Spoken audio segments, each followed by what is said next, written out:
Yo crecí en el hogar de un escéptico.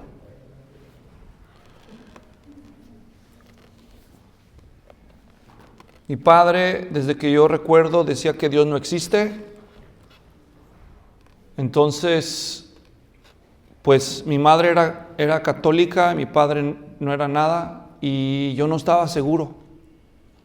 Yo no estaba seguro si Dios existía. Dije, pero si existe debe ser católico. Así que cuando empezaron a hablar de Jesucristo, pues a mí me costó mucho trabajo. Me refiero, cuando me hablaron de Jesucristo de esta manera, a mí me costó mucho trabajo creerles.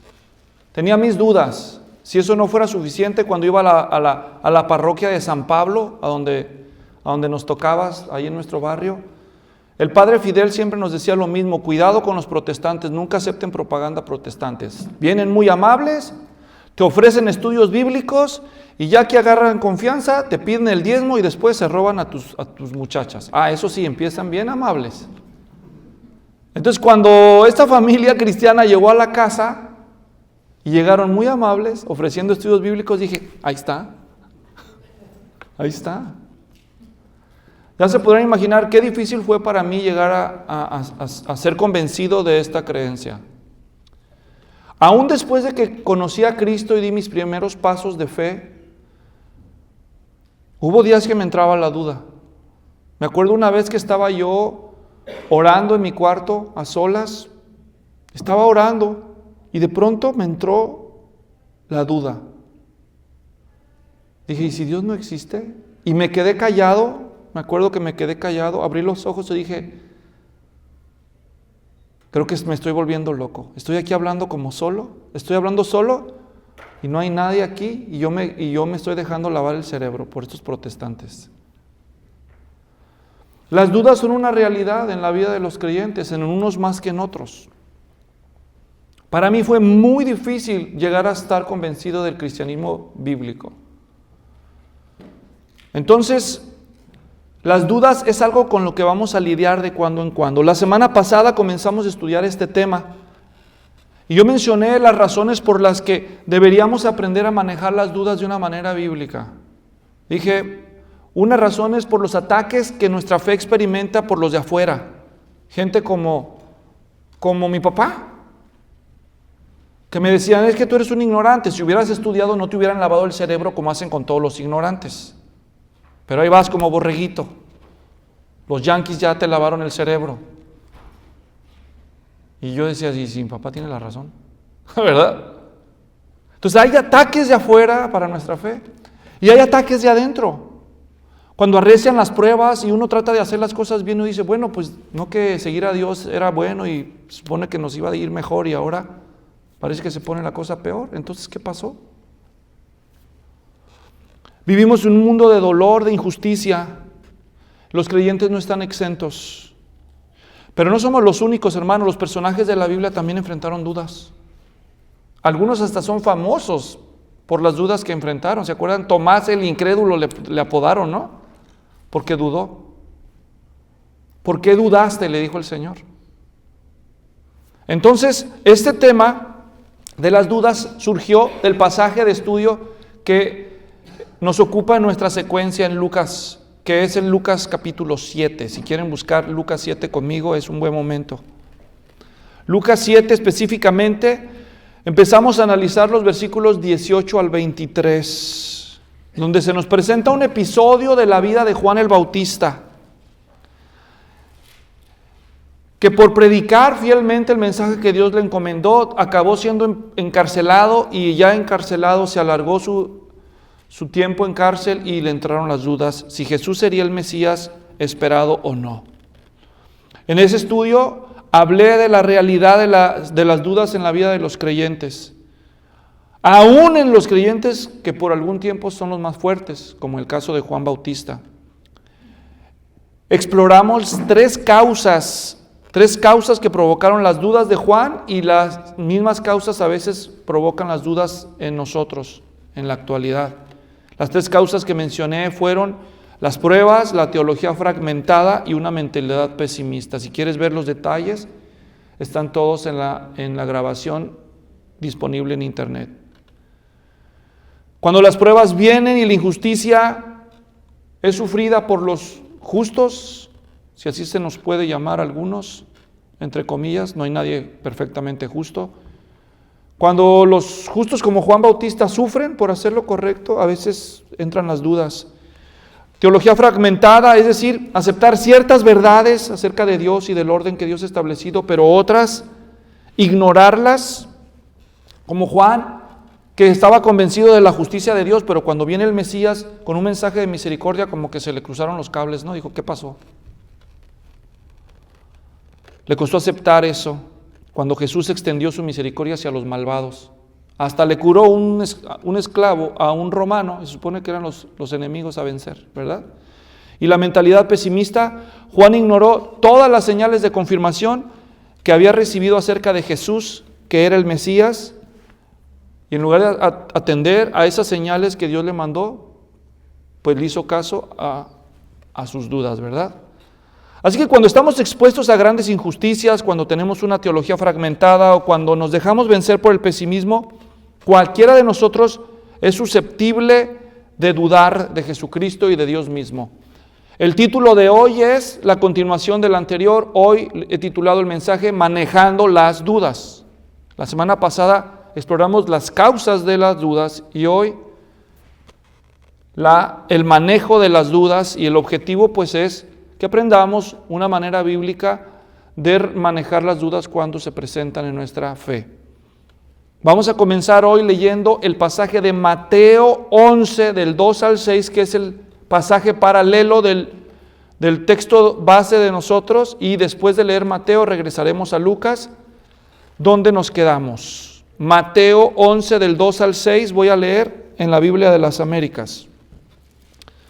Mateo 11, 2 al 6. Al oír Juan en la cárcel de las obras de Cristo, mandó por medio de sus discípulos a decir a Jesús: ¿eres tú el que ha de venir o esperaremos a otro? Jesús le respondió: vayan y cuenten a Juan lo que oyen y ven. Los ciegos reciben la vista, los cojos andan, los leprosos quedan limpios, los sordos oyen, los muertos son resucitados y a los pobres se les anuncia el evangelio. Y bienaventurado es el que no se escandaliza de mí. Antes de entrar en materia, vamos a recordar los tres momentos de este relato, de esta narración. Al menos con base en Lucas 7, del 18 al 23, tenemos tres momentos. Primero, la manifestación de la duda, que es lo explicado ya, versículos 18 a 19. Número 2, el manejo de la duda, versículos 20 al 22. Y número 3, la confrontación de la duda, versículo 23. Hoy vamos a continuar con el manejo de la duda, la segunda parte del mensaje. Iniciemos entonces con el versículo 20 de Lucas 7. Versículo 20 de Lucas 7 dice de la siguiente manera: cuando los hombres llegaron a él, dijeron: Juan el Bautista nos ha enviado a ti diciendo: ¿eres tú el que ha de venir o esperamos a otro? Y aquí está hablando que cuando los mensajeros de Juan Bautista llegaron con Jesús. ¿Está claro? Muy bien. En los versículos 20 al 22 encontramos tres acciones que nos sirven de guía para enfrentar las dudas cuando aparezcan. La primera acción fue la que nos da ejemplo Juan el Bautista. Y las otras dos, esta en el versículo 20 que acabo de leer, y las otras dos acciones son la respuesta de Jesús a la pregunta que Juan Bautista le hizo llegar. La acción de Jesús en el versículo 21 y la acción de Jesús en el versículo 22. O sea, que el versículo 20, 21 y 22, cada uno contiene el modelo de una de las tres acciones. ¿Cuáles son las tres acciones? En resumen, cuando las dudas llegan, lo que tenemos que hacer es acudir a Jesús en primer lugar. Número 2, tenemos que considerar las obras de Jesús a nuestro alrededor. Y número 3, tenemos que considerar no solo las obras de Jesús, pero también las obras de Jesús a la luz de la Escritura. Es decir, no solo prestar atención a lo que Él hace, sino lo que Él ha dicho. Ahora vamos a ver con detalle de dónde salen estas ideas. Empezamos con la primera respuesta de Juan ante sus dudas. El versículo 20 que acabo de leer nos ha mostrado que cuando la duda entró en Juan, Juan eligió acudir a Jesús. ¿Sí o no? ¿Verdad? Él no negó su duda, la admitió, pero no permitió que su duda lo alejara de Jesús. Aunque él estaba preso, él envía unos mensajeros. ¿A quién se los envía? A Jesús. Cuando las dudas asaltan el corazón, una de las tentaciones va a ser alejarnos de Jesús, alejarnos del Señor. Pero lo más adecuado sería lo contrario, que cuando viene la duda, se las expresemos a Él. Así como Juan no se quedó con sus dudas, sino que se las hizo saber a Jesús. Quiero ilustrarlo de esta manera. Imagínate que tú te entrara en la duda del amor de tu pareja. Imagínate que usted tuviera dudas del amor o de la fidelidad de su ser amado. ¿Qué haría? Imagínese que por alguna razón alguien viene y le dice, oye, vi a tu esposo. ¿Sí? ¿Dónde lo viste? No, andaba en el carro con una mujer. No. ¿Sí? No, ¿sí? O al revés, ¿verdad? Vi a tu esposa ahí platicando con un señor, vi a tu esposo ahí platicando con un señor, vi a tu novio. ¿Qué haces tú? ¿Qué es lo lógico? ¿Qué harías? ¿Qué esperarías que se haga? ¿Qué haces? Pues vas y le preguntas, oye, ¿que te vieron con una señora? ¿Que te vieron con un señor? Sí, era mi madre. Ah, bueno, ¿verdad? Ok, ¿qué haces cuando te entra la duda en una dinámica de relación? Pues vas y preguntas, te acercas y expones tu duda, ¿no es cierto? ¿Por qué entonces? ¿Por qué? O sea, sería ilógico que tú te alejaras sin decir nada, ¿verdad? Que llegas a tu casa y el closet ya está medio vacío, faltan maletas, ya no hay ropa en la mitad de los cajones. ¿Qué pasó? Le entró las dudas y se fue. ¿Eso haces tú? Ay, eso quisiera, dicen algunos. No, no sean así, ¿verdad? Nadie haría eso en su sano juicio. Entonces, ¿por qué muchos, cuando les entra la duda, en lugar de ir al Señor, van a consultar al esotérico, van a buscar en el YouTube las respuestas, en lugar de hacer lo primero que deberían de hacer? ¿Qué debería de ser lo primero? Acudir a Jesús con sus dudas. Orar, le llamamos nosotros a eso, orar.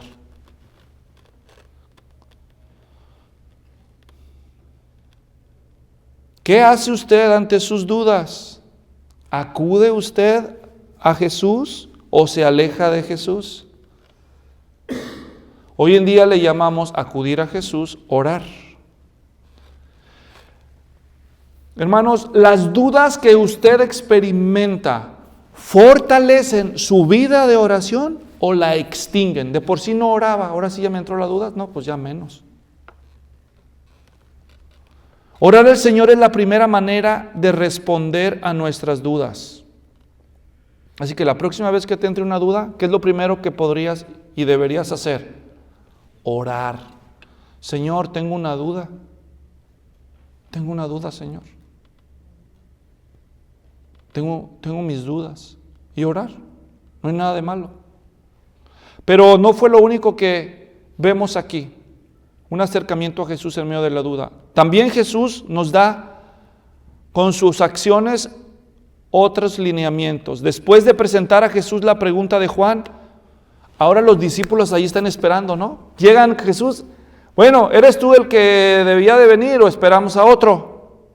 Y ahí se quedan los discípulos a ver qué va a hacer, va a decirle Jesús, como diciendo, bueno, tenemos que llevarle la razón a Juan. A ver, ¿qué nos vas a decir? Noten el texto del versículo 21, sorpresiva la respuesta de Jesús. Antes de responderles Jesús, el versículo 21 dice, en esa misma hora curó muchos enfermos y aflicciones, no, dice muchos de enfermedades y aflicciones y malos espíritus, y a muchos ciegos les dio la vista. En este versículo se nos revelan dos detalles sobresalientes acerca de la manera en que Jesús obra. Jesús obra aquí con velocidad y con versatilidad. Primero Jesús obra con velocidad. ¿Notaron que el texto dice en esa misma hora? ¿O es una hora literal de 60 minutos o se refiere a ese rato en el que estaban ellos ahí? Da igual, hermanos. ¿Cuántos de ustedes han sido operados en alguna ocasión? ¿Fueron a cirugía? ¿Alguien de ustedes fue a cirugía? ¿Cuánto se tardan los cirujanos? ¿Cuánto se tardan? Depende si es autopsia, pues dice, es rápida, dice. ¿Verdad?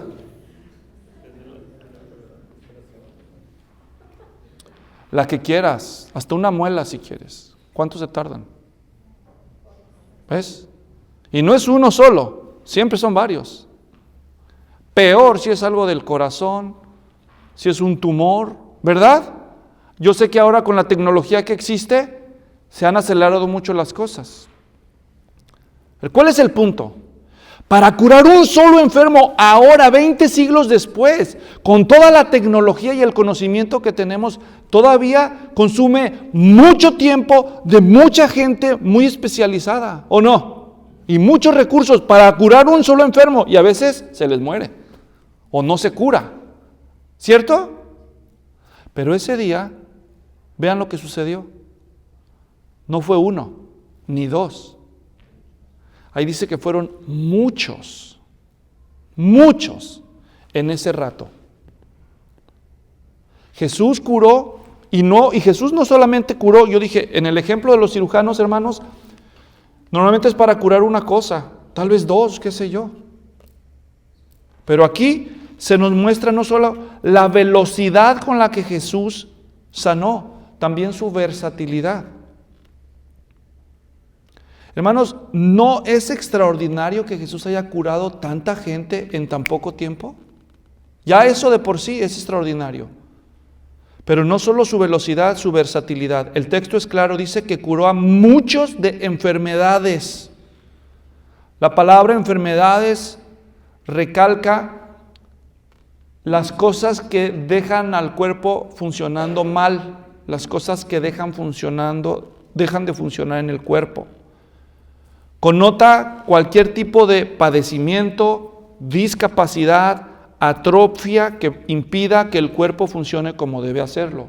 Pero además el texto no solo dice que curó a muchos de enfermedades, también dice que curó a muchos de aflicciones. La palabra literal debajo de aflicciones es azotes. Y lleva la idea de sufrimiento.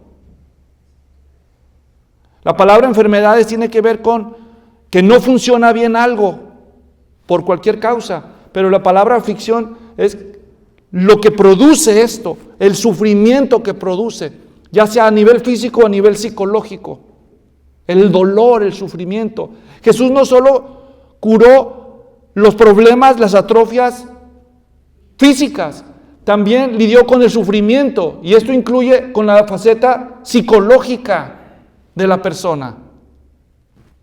Ahora agrega, además de eso, agrega que él también, como dice el texto, y malos espíritus. ¿Qué quiere decir eso de malos espíritus, hermanos? Demonios, eso quiere decir. Lo que está diciendo ahí el texto, en otras palabras, es que algunas de las enfermedades físicas o de las enfermedades psicológicas que la gente enfrentaba no tenían un origen orgánico, sino eran de raíces espirituales. No se iban a curar ni con terapia ni con medicina.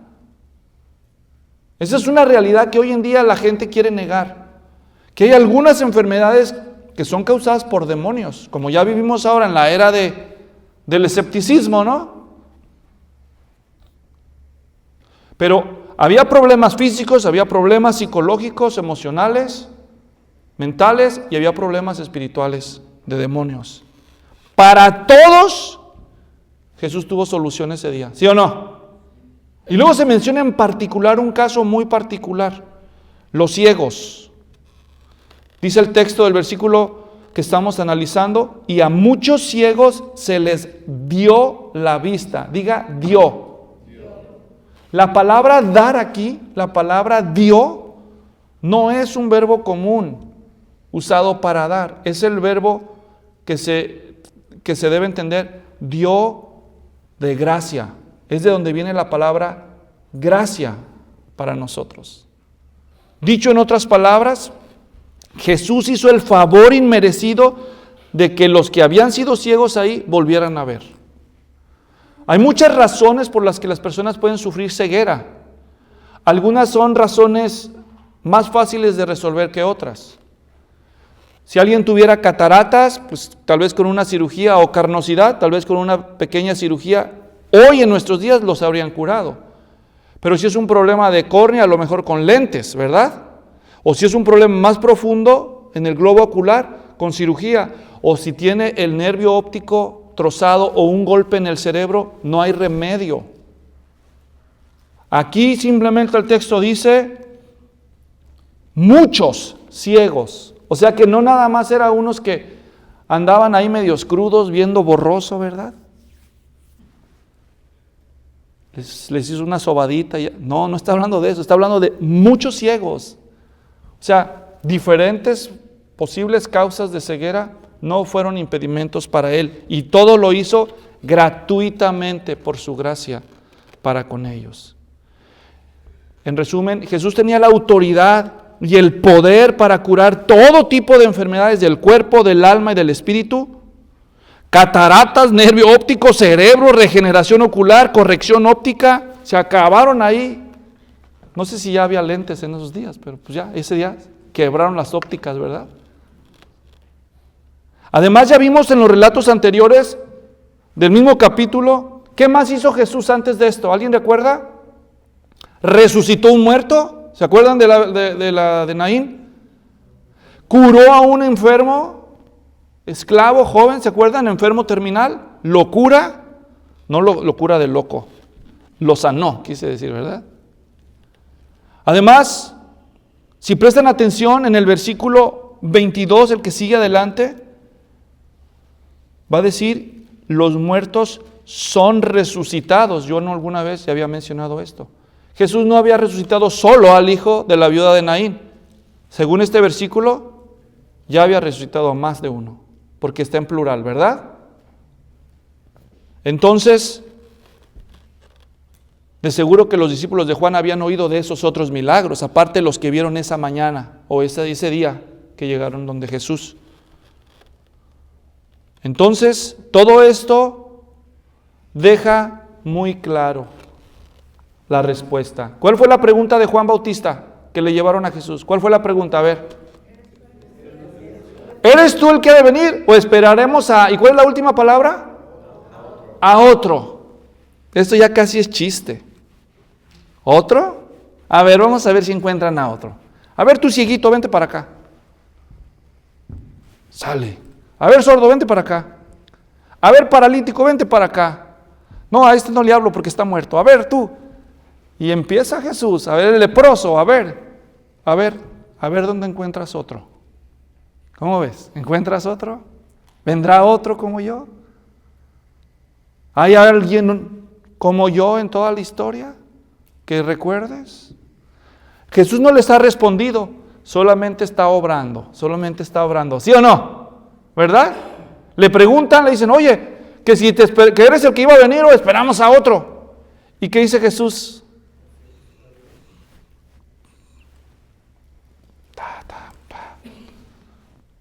Oye, que... siguen los milagros, y estos, órale, otro.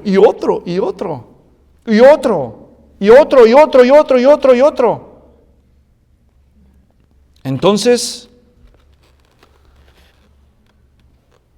vaya forma de despejar las dudas, ¿no creen? Hermanos, ¿qué evidencias hay de que Jesús sigue actuando a nuestro alrededor? O sea, esa es la respuesta que Jesús les está dando sin palabras.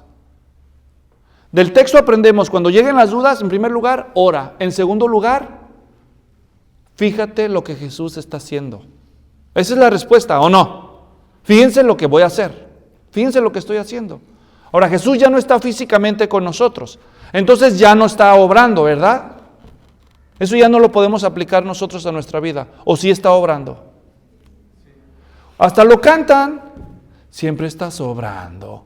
Siempre estás. Y ahí lo cantamos. Pero a la hora de las dudas, se quiebra la canción. Córtenle ese pedazo porque Jesús ya no está obrando. ¿O sí está obrando? Miren, vayan al Salmo 19. Quiero mostrarles algo. El Salmo 19 en el Antiguo Testamento.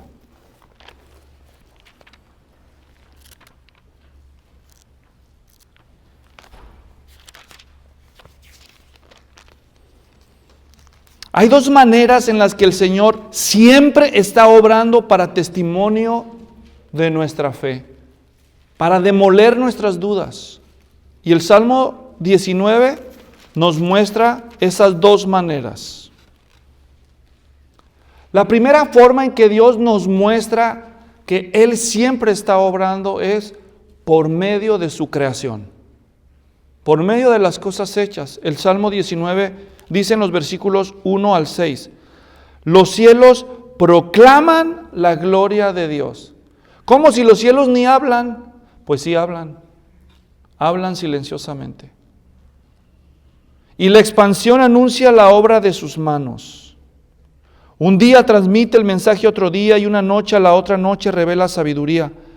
No hay mensaje, no hay palabras, no se oye su voz, mas por toda la tierra salió su voz. ¿Ven lo que les digo? Por medio de la creación del universo, Dios habla, aunque de manera silenciosa. Y hasta los confines del mundo sus palabras, versículo 4, en ellos puso una tienda para el sol. Y como un esposo que sale de su alcoba, se regocija cual hombre fuerte al correr su carrera. De un extremo de los cielos es su salida, y su curso hasta el otro extremo de ellos, y nada hay que se esconda de su calor. O como lo dijera Pablo en palabras de Romanos capítulo 1, versículo 20, leo para ustedes Romanos 1:20. Dice, pues desde la creación del mundo, hablando de Dios, sus atributos invisibles, su eterno poder y su divinidad se han visto con toda claridad, siendo entendidos por medio de lo creado, de modo que no tienen excusa. ¿Sabes cómo está Dios obrando siempre? A través del sostenimiento que Él demuestra patente en todo el universo. Mira a nivel macro, a nivel biológico, a nivel microscópico. Solo contemplen ustedes los astros del universo. ¿Cómo te explicas que los planetas giren sobre su propio eje? ¿Quién los mueve? Que tengan un perfecto balance los planetas en la distancia para con el Sol y los ángulos que cobra la Tierra. Y luego todas las demás estrellas y todas las demás galaxias y todo lo demás que hay en el universo. Todo en perfecta sincronía. ¿De verdad crees que eso es fruto de la evolución? ¿Tú eres todavía de los que creen que de la nada sale todo y en orden? Y así se mantiene. Eso es a nivel astronómico. A nivel ecológico en nuestro planeta. Tantas cosas, hermanos. Solo necesitas voltear a cualquier lado de nuestro planeta. ¿Cómo te explicas que algunos seres vivos de nuestro planeta respiran dióxido de carbono y con eso producen oxígeno? Me refiero al reino vegetal, ¿verdad? Y luego el reino animal y los animales, los mamíferos, respiran oxígeno y producen dióxido de carbono. Que el sol está en la distancia perfecta, ni más lejos ni más cerca, para que la tierra se mantenga en un equilibrio perfecto para que la vida pueda existir. Que cae la lluvia del cielo, peina la tierra a través de los ríos y de los mantos acuíferos, se desemboca en el mar, el sol calienta el mar, el agua se evapora separando las sales del agua dulce y luego el viento la transporta en los ciclos perfectos. Así podía gastarme yo un año contándoles cosas perfectas. Eso es a nivel macro. ¿Y qué de lo biológico, hermanos? No necesitan ir muy lejos, solo revisen su cuerpo, cómo funciona todo.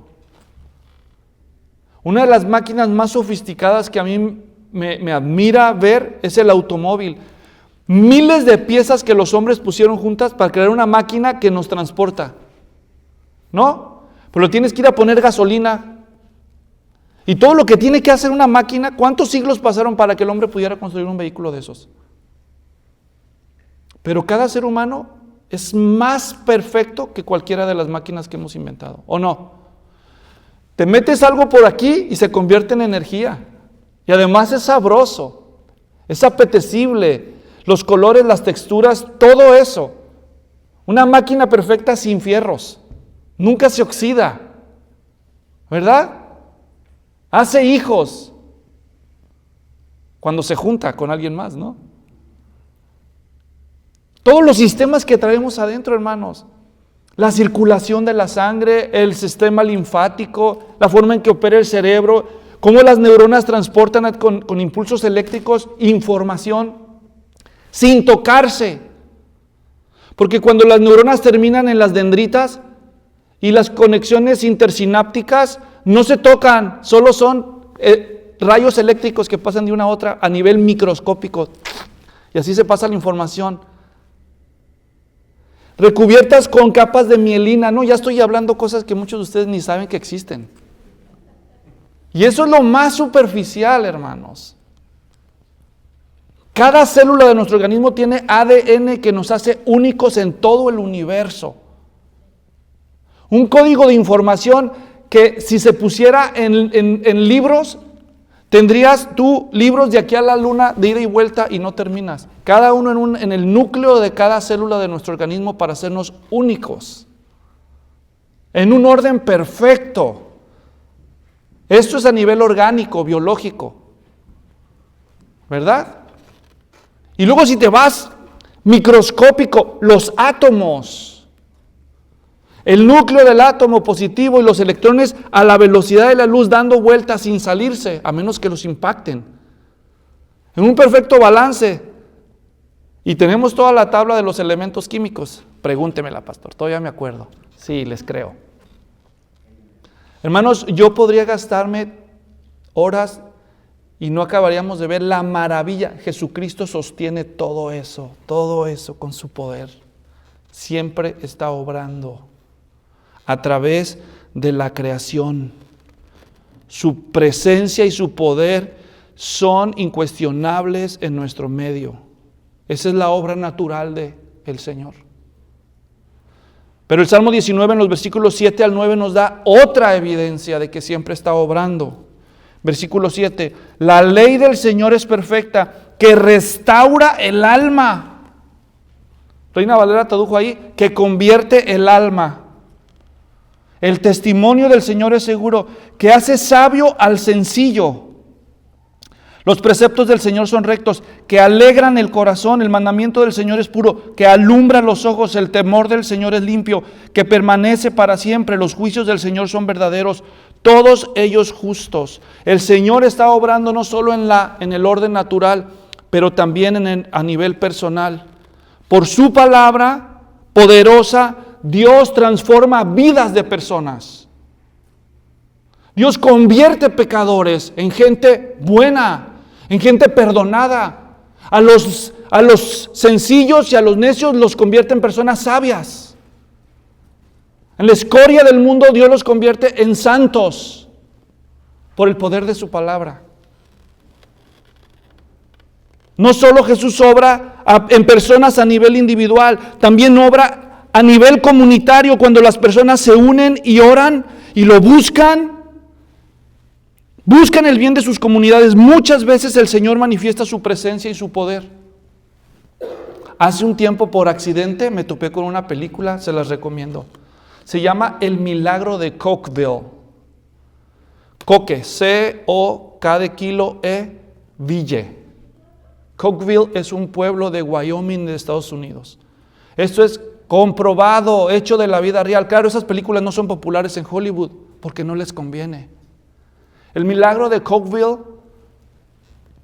Es una historia maravillosa de un pueblo en el que 2 terroristas entraron con bombas y secuestraron a más de 150 niños de la escuela primaria y a sus maestros y los iban a matar. Y las bombas estallaron, pero no hubo ni un solo muerto excepto los 2 terroristas. ¿Y sabe qué hizo todo el pueblo? Todo el pueblo, ¿qué creen que hicieron? Se pusieron a orar. Y los niños que estaban ahí, ¿qué creen que hicieron? Se pusieron a orar. Claro, esas historias no convienen en Hollywood. No va a ser que la gente se ponga a orar.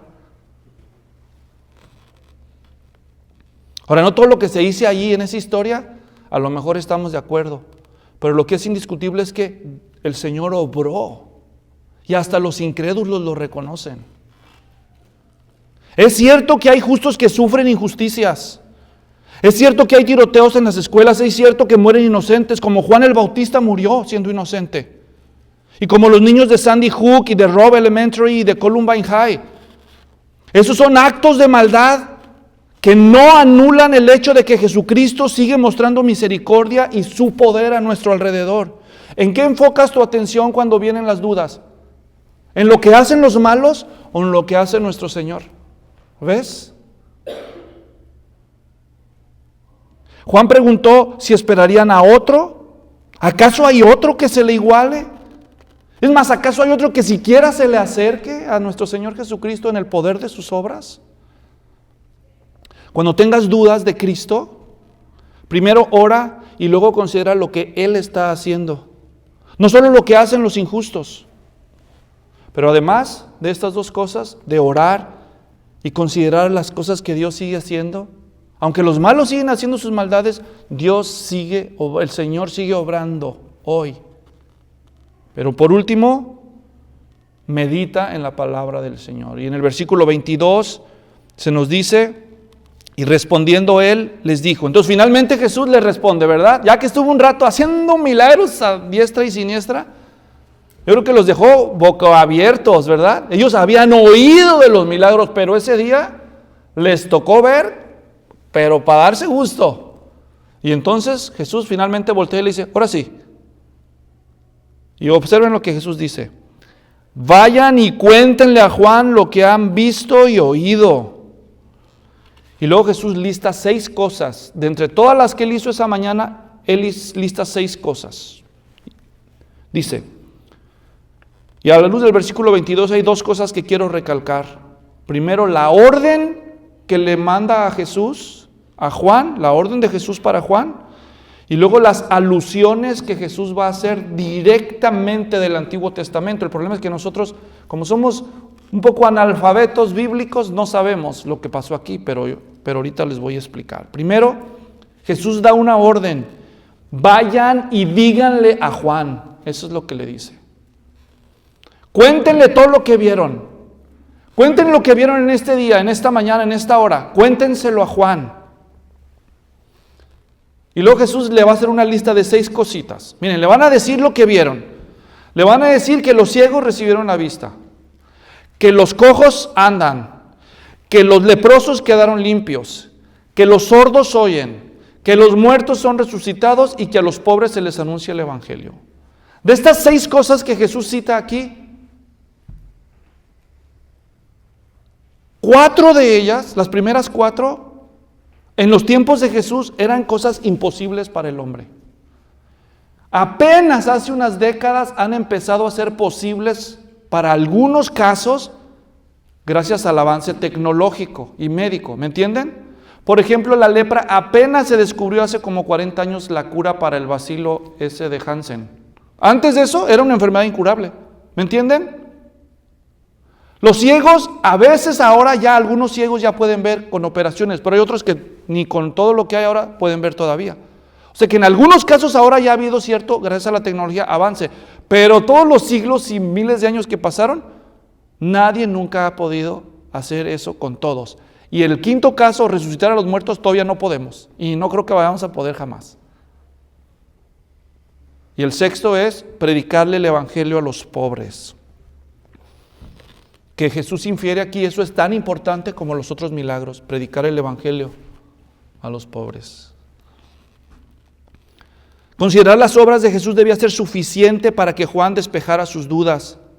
Pero Jesús no solo está recalcando sus milagros para Juan, lo hace de tal manera que alguien que conocía el Antiguo Testamento, como Juan, se va a dar cuenta que cuando Jesús hace esta lista, Él no solo le está recordando lo que Él acaba de hacer, sino que la forma en que dijo las frases inmediatamente recuerdan versículos del Antiguo Testamento.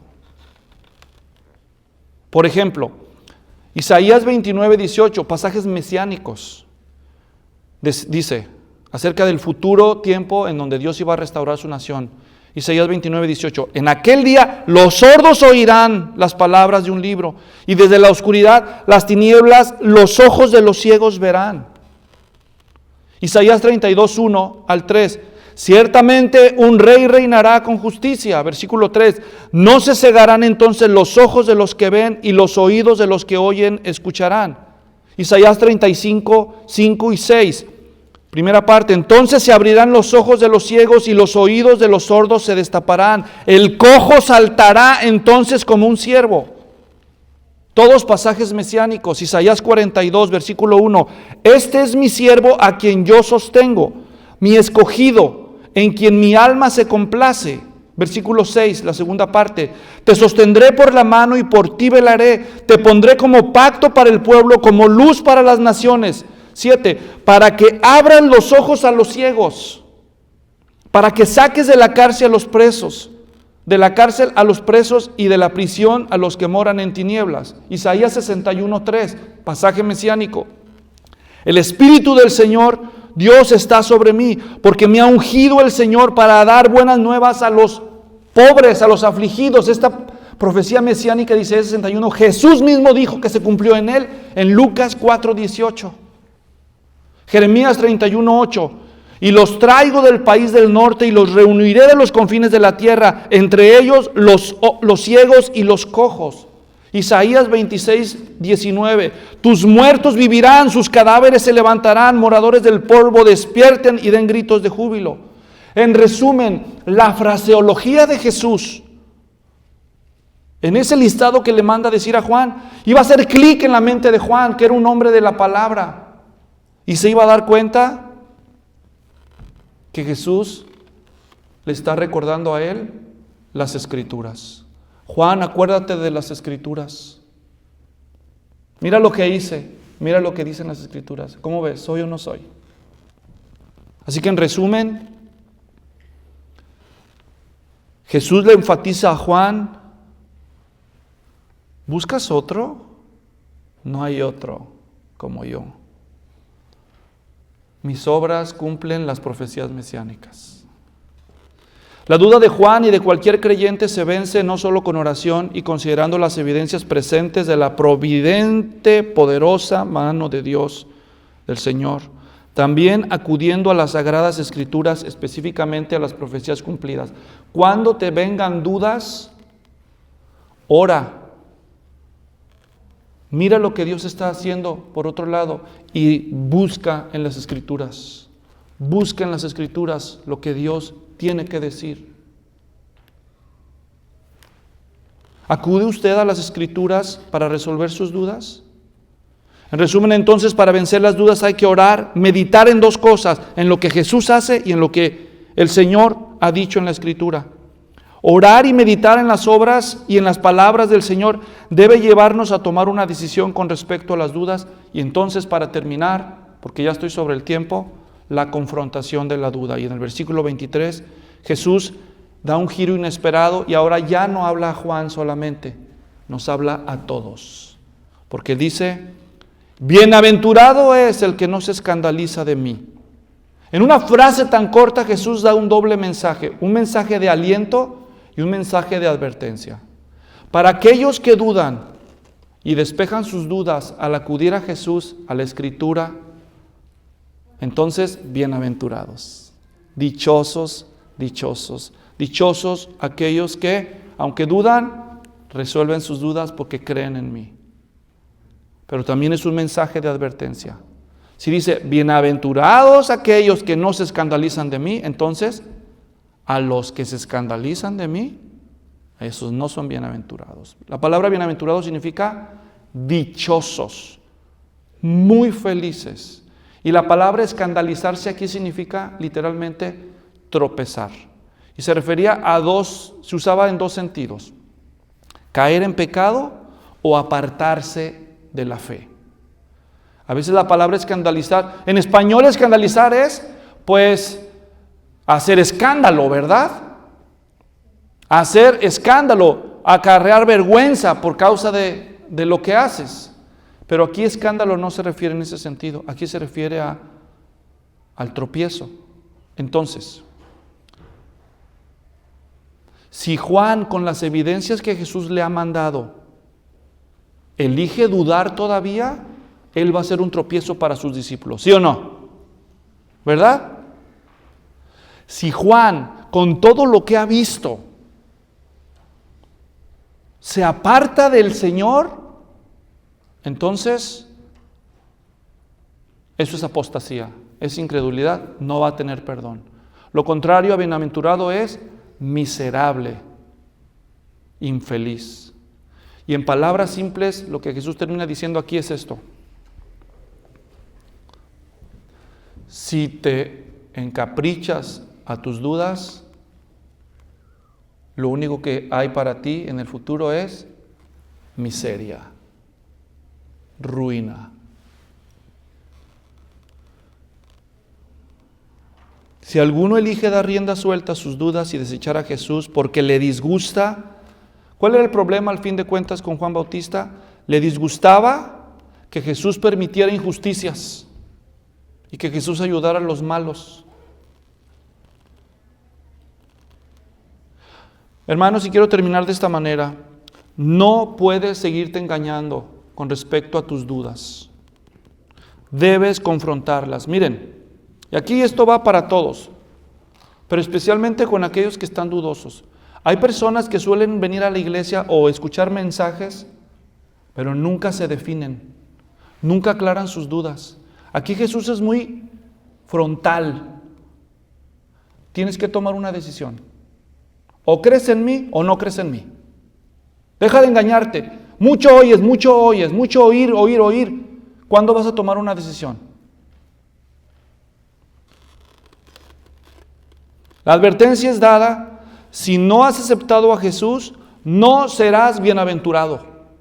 Punto. Note el tiempo presente del verbo. Bienaventurado es el que no se escandaliza de mí. ¿Qué necesitan algunos de ustedes para convencerse? Tienen días, semanas, años de escuchar y no se convencen. Su problema no es con la iglesia o con los cristianos, su problema es con Jesús. Pero no se engañen. Si un hombre va en un carro y su carro se descompone encima de las vías del tren y está indeciso, ¿qué haré? ¿Lo quito, me bajo, lo empujo, sigo intentando? Está indeciso, está dudoso. Malas noticias, ya decidiste.